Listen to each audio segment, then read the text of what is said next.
We are back again with next chapter of the Law of Success book. So chapter number 14, Profiting by Failure. This chapter teaches us that failure is not necessarily a bad thing, and we can learn valuable lessons from our failures to ultimately achieve success.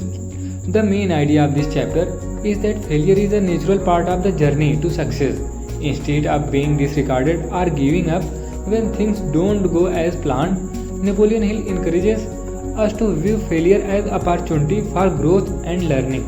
Means इस chapter में लेखक बताते हैं कि failure आवश्यक रूप से बुरी चीज़ नहीं है और अंततः सक्सेस पाने के लिए अपनी विफलताओं से मूल्यवान सबक सीख लेते हैं हम लोग। आथर बताते हैं कि फेलियर सक्सेस की जर्नी का एक नेचुरल पार्ट है। वे बताते हैं कि जब हम बार बार फेल हो रहे हों या हमारी लाइफ में कुछ अच्छा न चल रहा हो तो हमें निराश होने के बजाय हमें फेलियर को विकास के और सीखने के अवसर के रूप में देखकर खुद को इनकरेज करते रहना चाहिए। He explained that successful people do not let failure define them. Instead, they use them as stepping stone towards their goals. By analyzing what went wrong, understanding the reason behind the failure, and making necessary adjustments, we can turn failure into a valuable experience. Means वह बताते हैं कि successful people failure को खुद को explain करने नहीं देते हैं। इसके बजाय वे उन्हें अपने टारगेट की ओर कदम बढ़ाने के लिए पत्थर के रूप में उपयोग करते हैं। जो वे गलत किए जिसके कारण वे फेल हुए, उस गलती को पहचान कर उसे समझकर वे फेलियर को एक वैल्यूएबल एक्सपीरियंस में बदल देते हैं। Hill also emphasized the importance of perseverance when he encountered failure. It's essential not to lose hope but to stay determined and keep moving forward.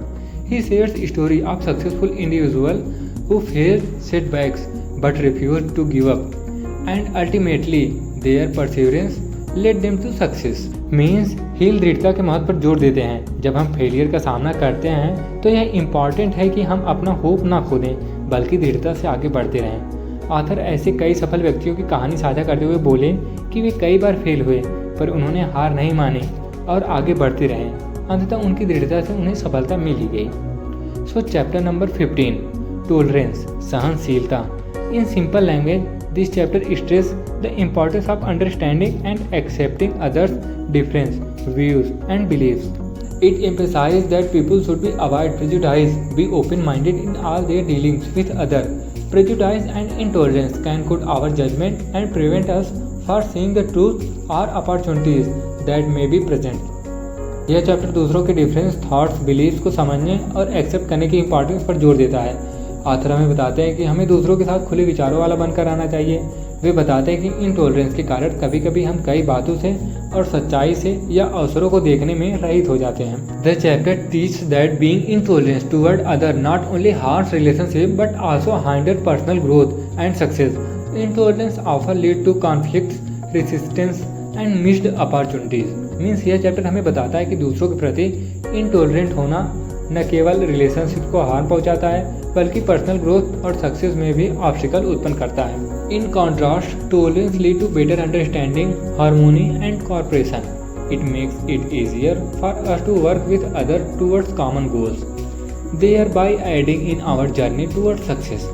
इसके विपरीत सहनशीलता हमें बेटर अंडरस्टैंडिंग, सद्भाव और सहयोग की ओर ले जाती है। इससे हमारे लिए सामान्य लक्ष्यों की दिशा में दूसरों के साथ काम करना आसान हो जाता है, जिससे सक्सेस के डायरेक्शन में हमारी जर्नी में मदद मिलती है। So now next chapter, chapter number 16, golden rule. The golden rule is a principle that you should treat other as you would want to be treated yourself. In other word, if you want to be treated with kindness, respect and honesty, you should treat other in the same way. Means golden rule एक principle है जो हमें बताता है कि हमें दूसरों के साथ वैसा ही व्यवहार करना चाहिए जैसा आप चाहते हैं कि दूसरे आपके साथ करें। यदि आप चाहते हैं कि आपके साथ काइंडनेस, रिस्पेक्ट और हॉनेस्टली जैसा व्यवहार किया जाए तो आप भी दूसरों के साथ वैसा ही व्यवहार करें। In this chapter, Napoleon Hill emphasized the importance of this principle in achieving success. He believes that your action toward other will ultimately reflect back onto you, both in your personal and professional life. So if you are fair, honesty and respectful towards other, you are likely to attract the same behavior. Means Napoleon Hill का मानना है कि दूसरों के प्रति आपका व्यवहार आपकी लाइफ को भी इफेक्ट करता है। इसलिए यदि आप दूसरों के प्रति फेयर, ऑनेस्ट और रिस्पेक्टफुल हैं तो आपकी तरफ भी वैसा ही व्यवहार अट्रैक्ट होता है। This chapter is also talk about the importance of building good relationships being trustworthy, and maintaining a good reputation. It's all about building a positive cycle where good behavior lead to better relationships, which is turn lead to greater opportunities and success. यह अध्याय अच्छे रिश्ते बनाने, भरोसेमंद होने और अच्छी प्रतिष्ठा बनाए रखने के महत्व के बारे में बताता है। यह सब एक सकारात्मक चक्र के निर्माण के बारे में है, जहां अच्छे व्यवहार से बेहतर रिश्ते बनते हैं, जिसके परिणाम स्वरूप अधिक अवसर और सफलता मिलती है। So today this book is finished. Now you will meet with the summary of new book.